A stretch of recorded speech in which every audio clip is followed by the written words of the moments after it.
រិសាដែលមកជួបនឹងព្រះអង្គនៅថ្ងៃស្អែកនេះឲ្យសោះព្រោះគេជា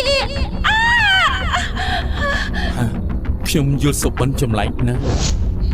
ព្រះអង្គខ្ញុំម្ចាស់គឺព្រះនាងរិសាណាព្រះអង្គខ្ញុំម្ចាស់ត្រូវបណ្ដាសាយាយមេធ្មស់តើធ្វើឲ្យខ្លាចទៅជាកំកែបបែបនេះមានតែព្រះអង្គទេដែលអាចជួយខ្ញុំម្ចាស់ឲ្យរួចផុតពីបណ្ដាសាវេទមន្តយាយមេធ្មស់បានសូមព្រះអង្គជួយខ្ញុំម្ចាស់ផងវីវោហើយព្រះអង្គពិតជាបានជួបនឹងកង្កែបមាសនឹងមែនខ្ញុំត្រូវតែចាត់ការរឿងនេះឲ្យបានឆាប់ព្រះនាងរិសាគិតថាអាចកិច្ចខ្លួនរួចហ៎ខ្ញុំមិនទុកឲ្យពួកនាងនេះមកបំផ្លាញផែនការរបស់ខ្ញុំបានទេខ្ញុំនឹងរកព្រះនាងឲ្យឃើញនិយាយរឿងយាយមេធ្មប់បានប្រែក្រឡាជាពស់វាចូលទៅក្នុងដំណាក់ព្រះអង្គម្ចាស់ដើម្បីរកកង្កែបមាសនៅនគរបញ្ជលាមានមហាក្សត្រមួយព្រះអង្គព្រះនាមធនន្តៈក្រងរាជជាមួយម្ចាស់ក្សត្រីណាសុនហើយទ្រង់មានព្រះរាជបុត្រមួយព្រះអង្គព្រះនាមនន្ត្រាមានរូបរាងសង្ហាខ្លាំងណាស់ឆ្នាំនេះព្រះរាជបុត្រមានព្រះជន្ម20ព្រះវស្សាហើយសំលមមដែលព្រះបិតាគិតគូររៀបអភិសេក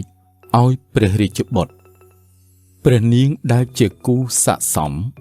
នឹងព្រះរាជបុត្រមានព្រះនាមថាព្រះនាងរិសានៅយប់មួយ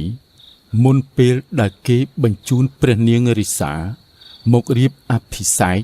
ជាមួយព្រះអង្គម្ចាស់ទ្រង់បានសុបិននិមិត្តមួយយ៉ាងចម្លែកដោយឃើញមាននារីដ៏ស្រស់ស្អាតម្នាក់ដូចជាទេពធីតាមកសុំឲ្យព្រះអង្គជួយ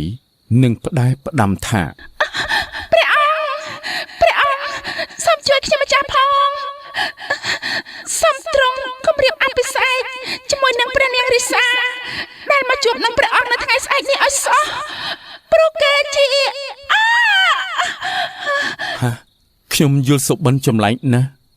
នាងជានរណាមិនបានជាមកសុំឲ្យខ្ញុំជួយចុះព្រះនាងរិសាដែលត្រូវមករៀបអភិសេកជាមួយនឹងខ្ញុំនៅថ្ងៃស្អែកនេះជានរណាឲ្យប្រកាសទៅ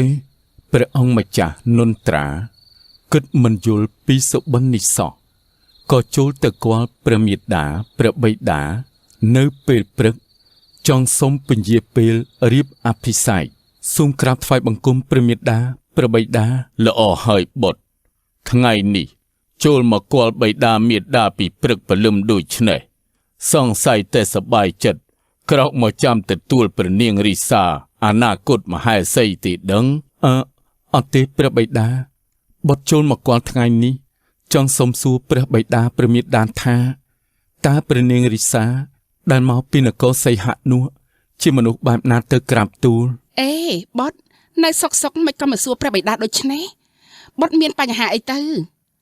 ធម្មតាមហេសីដែលព្រះបិតាជាអ្នកជ្រើសរើសយកមករៀបអភិសេកជាមួយបុត្រគឺជាមនុស្សស្រីបញ្ចពុតកល្យាណីហើយណាបុត្រតែបុត្រមិនដែលបានជួបព្រះនាងសោះមិនដឹងថាព្រះនាងមានមុខមាត់បែបណាព្រោះពីយប់មិញទូបង្គំសុបិនចម្លែកណាស់មានគេមកប្រាប់ថាបុត្រមិនគួររៀបអភិសេកជាមួយនឹងព្រះនាងរិសាទេផ្ដេផ្ដានេះបុត្រទៅយករឿងយល់សុបិនមកលាយឡំជាមួយរឿងអភិសេកមិនបានទេព្រោះព្រះនាងរិសាជាស្រីស្រស់ស្អាតជាងគេបង្អស់ក្នុងចំណោមព្រះនាងទាំង101នគរនិងពេញជាស្រីដែលមានលក្ខណៈលំអ5ប្រការទើបបិតាចងស្ពានមានមេត្រីជាមួយនឹងព្រះអង្គដែលជានុនគរសីហៈដូច្នេះបុត្រត្រូវឈប់និយាយពីរឿងនេះទៀតព្រះបិតាតែបុត្រចង់ស្គាល់ព្រះនាងរិសាឲ្យបានច្បាស់សិនមុននឹងបុត្ររៀបអភិសេកជាមួយព្រះនាងណែបុត្របិតាជាស្ដេចផែនដីមុននឹងធ្វើអ្វីមួយគិតគូរល្អិតល្អន់ណាស់មិនមែននៅសុកបិតាយកបណ្ណាការទៅស្ដីដណ្ដឹងព្រះនាងរិសាឲ្យមករៀបអភិសេកជាមួយនឹងបុត្រដោយមិនបានមើលនោះទេបិតាបានបញ្ជាឲ្យរាជទូតទៅស៊ើបមើលព្រះនាងទាំង101នគរឃើញថាគ្មាននរណាល្អជាងព្រះនាងរិសាឡើយទើបបិតាសម្រេចប្រតិយឲ្យបុត្ររៀបអភិសេកជាមួយព្រះនាងព្រះអង្គ សុំទ្រង់កុំតន់ខ្ញាល់អីបុត្រនៅគ្មានសេចក្តីណាស់ជួនកាលបុត្រអាចមើលរឿងនិទានច្រើនពេកក៏កើតមានការស្រមើស្រមៃយល់សុបិនបែបនេះទៅ មិនមែនចឹងទេព្រះមេដាបុត្រមិនបានស្រមើស្រមៃទេសុបិននិមិត្តនោះច្បាស់ណាស់មានស្រីម្នាក់ស្រស់ស្អាតដូចទេពធីតាមកប្រាប់បុត្រពិតមែនសូមកុំឲ្យបុត្ររៀបអភិសេកជាមួយនឹងព្រះនាងរិសាអីណែបុត្របើបុត្រមិនព្រមឈប់និយាយពីរឿងនេះទៀតទេបិតានឹងដាក់ទោសបុត្រឆាប់ត្រឡប់ទៅព្រះរាជដំណាក់វិញទៅហើយត្រៀមប្រកាយរងចាំទទួលព្រះនាងរិសាដែលយាងមកដល់ល្ងាចនេះព្រះរាជបុត្រនន្ត្រាដឹងថាព្រះបិតាខ្ញាល់ខ្លាំងមិនហ៊ានប្រកាយទៀតក៏ក្រោកដើរចេញពីរោងជំនុំទៅកាន់ព្រះរាជដំណាក់វិញពេលដែលព្រះរាជបុត្រយាងមកដល់សួនក្រសាលដែលមានស្រះទឹកថ្លាឆ្វេងនៅជិតនោះស្រាប់តែព្រះអង្គបានឃើញកង្កែបមួយក្បាលមានពណ៌សម្បុរដូចមាសធ្វើឲ្យព្រះរាជបុត្រចាប់អារម្មណ៍ក៏លូកដៃទៅចាប់កង្កែបនោះមកមើលដោយក្តីស្រឡាញ់ពេញចិត្តអេស្អាតណាស់កង្កែបមាននេះមកពីណាឬមួយរស់នៅក្នុងស្រះទឹកនេះពីមុនមកខ្ញុំមិនដែលឃើញកង្កែបនេះទេគ្រាន់តែឮព្រះរាជបុត្រនិយាយបែបនេះភ្លាមស្រាប់តែកង្កែបនោះយំអូបនិងបញ្ចេញសំឡេងហាក់ដូចជាមានរឿងអ្វីមួយចង់ប្រាប់ព្រះអង្គឲ្យដឹងអូហូមើលចុះកង្កែបនេះចេះស្ដាប់ខ្ញុំនិយាយតាណែចាប់ពីពេលនេះទៅឯងជាសម្លាញ់របស់យើងហើយកុំទៅណាឲ្យសោះព្រោះយើងកំពុងតែមានរឿងពិបាកក្នុងចិត្តប្រហែលជាមានតែឯងទេដែលអាចរំលែកទុក្ខនៅក្នុងប្រទេសយើងបានព្រះអង្គខ្ញុំម្ចាស់គឺព្រះនាងរិសាណាព្រះអង្គខ្ញុំម្ចាស់ត្រូវបណ្ដាសាយាយមេធ្មស់តើបធ្វើឲ្យខ្លាចទៅជាកង្កែបបែបនេះមានតែព្រះអង្គទេដែលអាចជួយខ្ញុំម្ចាស់ឲ្យរួចផុតពីបណ្ដាសាវេទមន្តយាយមេធ្មស់បានសូមព្រះអង្គជួយខ្ញុំម្ចាស់ផងភ្លាមនោះស្រាប់តែព្រះមេដាព្រះរាជបុត្រយាងមកដល់សួរទៅបុត្រស្របពេលដែលព្រះរាជបុត្រលាក់កង្កែបនៅក្រោយខ្នងនន្ត្រាកូនកំពុងធ្វើអីហ្នឹងអត់មានធ្វើអីទេព្រះមេដាគ្រាន់តែអបសុក